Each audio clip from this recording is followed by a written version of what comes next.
dicho, en el lado sur teníamos un río, el río Ter, que se vivió en época medieval, y en el lado norte teníamos el río Fluvià. ¿Habéis andado por este camino tan bonito, dirección norte, donde pasan las bicis? Hemos caminado un poquito por allí. Que se inauguró en el 92 con las Olimpiadas de Barcelona. Pues si hubieras andado un poco más al norte, hubieras llegado a un pueblo llamado San Martí de Empúries. Antiguamente era una isla. Había un puerto en el lado sur y el río Fluvià en el lado norte. Esa isla ya está ocupada en la edad del bronce final, y los griegos, cuando llegan aquí, que proceden de Focea, la actual Turquía, lo primero que hacen es asentarse en esa isla. Allí hay una relación de intercambio comercial y cultural. Obviamente la cultura griega es mucho más avanzada y lo que harán será llevar aquí nuevas técnicas de construcción, de navegación, la moneda, la implantan los griegos, el torno de cerámica y ya la implantación también de viñas y olivos. Eso viene de la mano de los griegos que proceden de Focea. A partir de aquí reestructuran esa zona y unos años más tarde, 540 a.C., se va a fundar esta ciudad llamada Emporión. Emporión es una palabra en griego que significa mercado. Esto es un pequeño emporio con tiendas, locales comerciales, donde encontramos ya cuando excavamos material fenicio, egipcio, etrusco y sobre todo íbero, porque esta cultura ibérica sabéis que se formó a partir de la llegada de los pueblos colonizadores, y aquí justo a 20 kilómetros, que no sé si habéis estado, está el yacimiento de Ullestret. Yo estaba. Vale, ¿no? Pues había mucho contacto con esta gente. Esta ciudad veremos que vive su momento de máximo esplendor en el siglo II a.C., con la llegada de los romanos, que llegan aquí en el transcurso de la Segunda Guerra Púnica. El general Escipión, saliendo del puerto de Ostia, Roma, llega aquí con sus tropas para frenar a los cartagineses. Y a partir de este momento empieza lo que sería la romanización en la península ibérica. Tardarán 200 años en romanizar el territorio, habrán estas rebeliones parte de los íberos que no quieren adaptarse a la cultura romana, pero finalmente, como os digo, en época de Augusto, la península ibérica será romana y se irán fundando ciudades pues, como Emerita Augusta, Itálica, Hispalis, Córdoba, Segovia, Gerunda, etc. Entre ellas la nuestra, Emporiae, que está justo ahí arriba. Si miramos un momento este mapa, ¿vale? Ahora estamos situados aquí, ¿vale? En el sur de la Neápolis, de la ciudad griega, Bahía de Rosas, el antiguo puerto, la zona de la Paleápolis, la ciudad antigua, ¿vale? El río Fluvià, aquí estaría el río Ter y aquí sería la ciudad romana de nueva planta, pero debajo de un antiguo campamento militar que fundaron los romanos delante de estas rebeliones de los íberos, ¿vale? 75 a.C., primero funciona como una colonia separada de esta ciudad griega, que se enriquece con la llegada de estos soldados, de estos colonos romanos, y que finalmente a principios del siglo I se unifica, ¿vale? Y ya será realmente un municipio, ¿no? El municipio de Emporiae. Con esta muralla, que es una muralla que saldría de aquí, donde están los olivos, y subiría en diagonal hasta llegar a la muralla. Hay un momento que estos griegos, ya romanizados, suben a vivir arriba y aquí vemos que esta zona queda completamente abandonada como ciudad y solo quedan estructuras portuarias y de fábricas que proceden de la ciudad romana, ¿vale? Hay una ligera crisis a finales del siglo I que se irá incrementando y es para que en el siglo III aquí no quede nadie, debido a que las rutas comerciales han cambiado, ¿vale? Se han fundado puertos muy importantes, Blandae, Turissa, la actual Blanes y Tossa de Mar. Vale, perfecta, Núria, merci. Al final de la Costa Brava ha nacido Narbo Martius, la actual Narbona, ¿vale? Donde hay un puerto fluvial, como sabéis, también muy importante.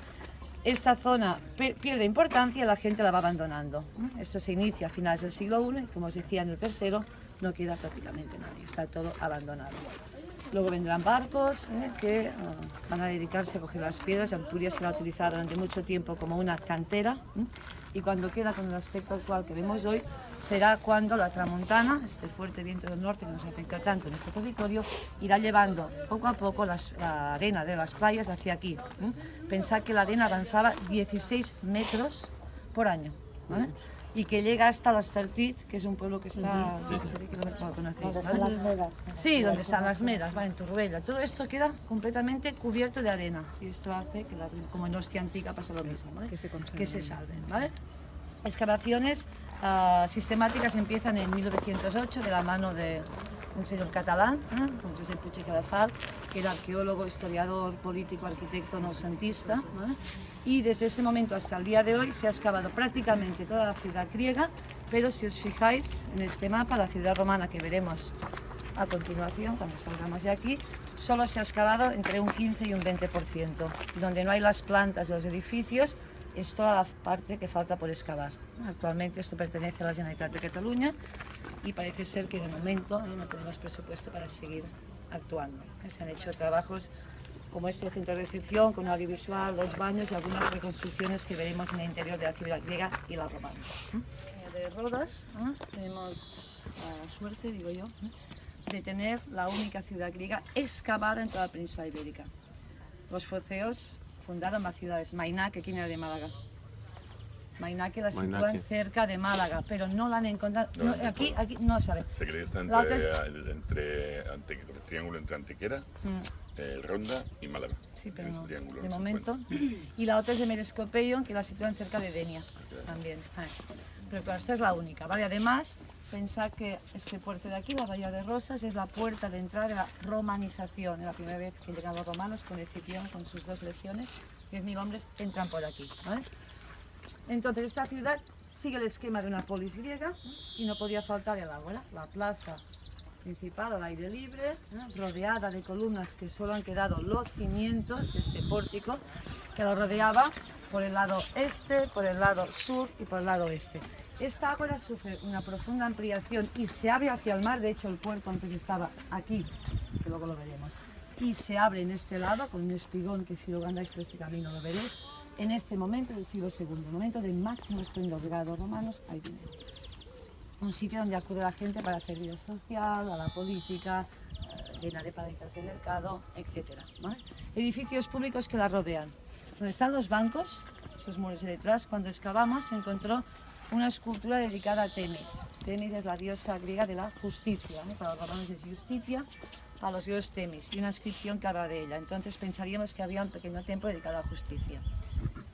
Esa pared que veis con esos agujeritos que hay allí pertenece a una parte, al vestuario, al apodyterium de unas termas de un balneus griego, donde ponían la ropa, o sea, termas, espacio de justicia. Y aquí lo que vemos ahora es una enorme estoa. ¿Me permites un momento? Muchas gracias. ¿Vale? La enorme estoa que la tenemos dibujada en planta. Desgraciadamente solo conservamos los cimientos, una parte de algunas cisternas que se han reconstruido, lo inauguramos esto aproximadamente hace un año, ¿vale? Y el muro perimetral, 15 metros de altura, 52 de largo, 14 de amplio, un edificio con funciones comerciales, con 2 filas de columnas dóricas y jónicas y con los, ¿cómo se llama esto en castellano, brocales? ¿Esto es el aljibe? La boca de la cisterna, ¿cómo lo llamáis? El brocal. El brocal también lo usas, ¿vale? Pues el brocal, y luego fijaros, aquí detrás había una pared. Y aquí excavando se han encontrado que habían 9 habitaciones que los arqueólogos interpretan que funcionaban como salas de simposio. Por eso ellos han dibujado estos 2 hombres griegos reclinados sobre un clinay donde están tomando vino. ¿Qué era esto del simposio? Era una fiesta que giraba en torno del vino, pero además era un acto social donde la gente también cerraba negocios, se divertía, podían tocar también instrumentos musicales y siempre estaba dedicada al dios del vino, Dionisio en este caso, el dios del vino, del teatro, de las bajas pasiones. Tenemos estas copas que hemos encontrado en el museo, estos kílix y esquifos, ¿los conocéis? Este material, ¿todos? Sí, ¿no? Más o menos. Las cráteras que servían para mezclar el vino, porque sabéis también que nunca lo bebían solo. Las proporciones depende de a quién leas, si a cartón, a barrón, lo van cambiando. 3-1 de agua y vino, 3 de agua, 1 de vino, luego podían mezclarlo también con miel, con hierbas aromáticas. ¿Es el mulsum? El mulsum es este vino aromatizado, Vale. que ponen esto, miel, canela, romero, laurel, etc. También hay quien habla, Plinio el Viejo decía que podían mezclar agua de mar, plomo, el plomo que lo endulzaba, ¿vale? Cuando sabemos que el plomo es tóxico para la salud, pero podían mezclarlo. Y era siempre el simposiarca, que solía ser la persona más anciana, o cuando pasaban las casas, el propietario de la casa, quien servía este vino, ¿no? Y, muy importante esto, las mujeres no podían participar en este tipo de actos, ¿no? Nunca, ¿vale? Podían entrar de vez en cuando las detallas, ¿vale? ¿Vale? Hacer algún baile, ¿vale? Muy alegre. Y a veces también lo que hacían era instruir a algún adolescente en lo que sería la vida sexual. Aquí hemos conservado este mosaico de Opus Signinum, este mismo mortero que veíamos en la fábrica de Salazones, cal, arena, agua y cerámica machacada, con incrustaciones de teselas que han hecho un tapiz, una alfombra con estas gregas alrededor. Y allí, que sería la entrada, porque tenéis que imaginar que al nivel de la entrada había siempre un patio, de esta habitación habría un patio porticado, siempre, donde pone Edicoitos, que sería placer de estar reclinado. Es del Opus y Edicoitos. Eso es un andrón, ¿vale? En las casas griegas de la gente adinerada, claro está, si no tenía la habitación con tierra batida y listo, quedamos, ¿vale? Había una habitación destinada a estos simposiums, llamada andrón, y otra destinada a las mujeres, llamado gineceo, donde ellas estaban tejiendo con sus telares, se ocupaban de los niños, y se ocupaban un poco de ellas y se maquillaban mucho, se ponían aceite en los pelos, ungüentos, etc. Aquí está claro la disposición de los crinai, de estos bancos, de estas camas. ¿Por qué? Pues ahí tenéis la entrada, como dibujamos en el panel, tendríamos uno aquí, otro aquí y otro en ese lado este, ¿vale? Entonces aquí lo mismo, funcionaba como el espacio que hemos explicado, pero de ámbito privado. Este señor que decide pues invitar a 4 o 5 amigos, y lo mismo una reunión en torno del vino, donde beben, donde tocan instrumentos, donde cierran tratos comerciales muchas veces, pero siempre con el vino. Y aparte hacían juegos, tenemos pinturas que son muy divertidas. Sí. Conocemos el cótagos, ¿lo conocéis el cótagos con el vino? Lo que hacían, ¿no? No. Cogían el quilix, ¿vale? Y cuando les quedaba solo el pozo, ellos en la pared ponían una marca, ponían una pintura, o a veces ponían pues un aro o lo que fuera, y tenían que hacer puntería, ¿vale? Con el pozo del vino, lo cogían, tenemos dibujos que agarran por aquí el asa, ¿vale? Y tienen que lanzar el pozo para dar en el punto concreto que han marcado. Imaginaros cómo debía quedar la habitación. A veces lo pienso y digo, por favor, después de jugar al cótagos debía ser una cosa horrible. Pero bueno. ¿Esto es auténtico o una recreación o algo? ¿Tú qué dirías? Fíjate que tiene dos partes diferentes, ¿no? Entonces esa de allí es la original, bien, ¿vale? Y esa parte es la reconstruida. La reconstruida, sí. Madre mía, esto tenía trabajo. Claro, sí. Y bueno, cuando veas un poco mejor. Este es un modelo un poco sencillo, pero cuando veáis los teselatos y los vermiculatos que tenemos en la ciudad romana, eso es espectacular, porque están las teselas tocándose una con otra, hay habitaciones de 200 metros cuadrados. ¿Vale? Esta es pequeñita. Vale, pasamos por el de aspecto medieval, pero que fue el núcleo primigenio, la Paleápolis según las fuentes antiguas de Estrabón y Tito Livio, donde desembarcaban los ríos procedentes de Focia por primera vez.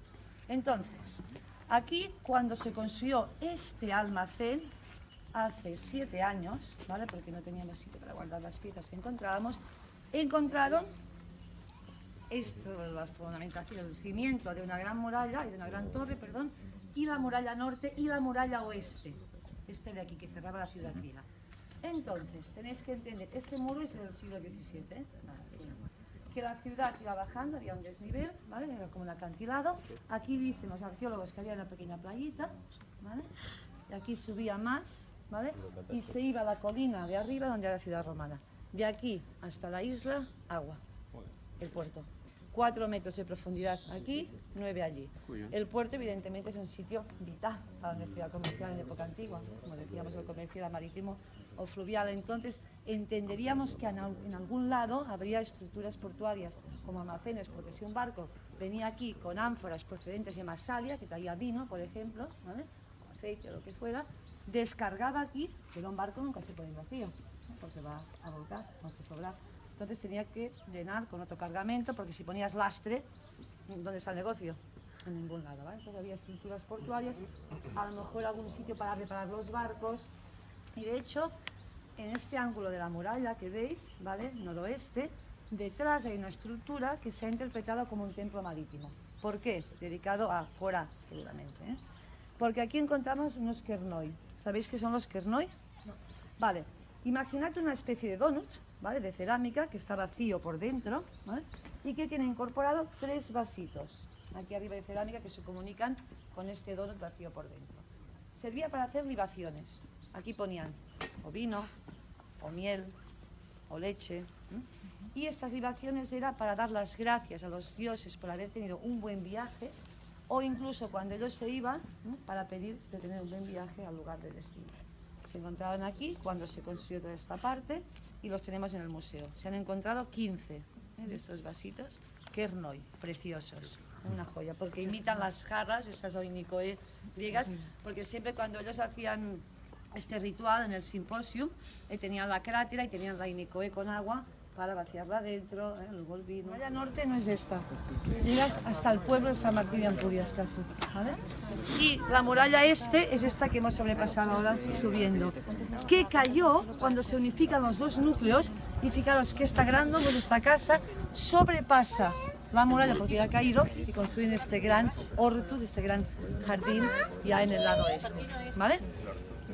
Una ciudad que sigue este plano ortogonal, siguiendo el esquema de campamentos militares, con el Cardo Maximus, que iría de sur a norte, y el Decumanus, de este a oeste. En el centro, el foro, el edificio reconstruido en 2009 que veis ahí al final, y a partir de aquí esta retícula ortogonal que divide la ciudad en insulae de 70 por 35 cada insulae, y 700 por 35, 350 lo que haría en toda la ciudad. 2.000 metros lineales de muralla, ¿vale? Donde está la hierba es lo que falta por excavar, ya lo veis vosotros mismos, ¿vale? Toda esta extensión hasta abajo de los árboles y toda esta parte. Se han excavado 2 domus, esta y la siguiente, las termas donde está el cartel blanco, el foro del edificio, muralla sur y, perdón, estaba al revés, y extramuros, anfiteatro y palestra, ¿vale?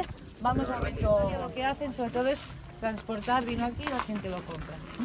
Pero ya a principios del siglo I, esto se convierte en zona productora, con la URBS, que es Ampurias, ¿vale?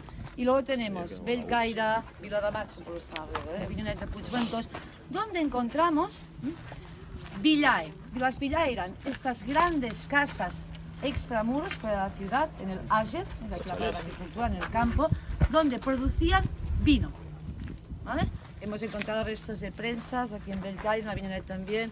Hemos encontrado estos laconium, estos depósitos donde dejaban fermentar el vino. Hemos encontrado dolias impresionantes cerca de Bañolas también, donde almacenaban el vino, dejaban fermentar, ¿vale? Y entonces lo que hacen ellos es abrir el mercado primero hacia el norte, en los limes del imperio.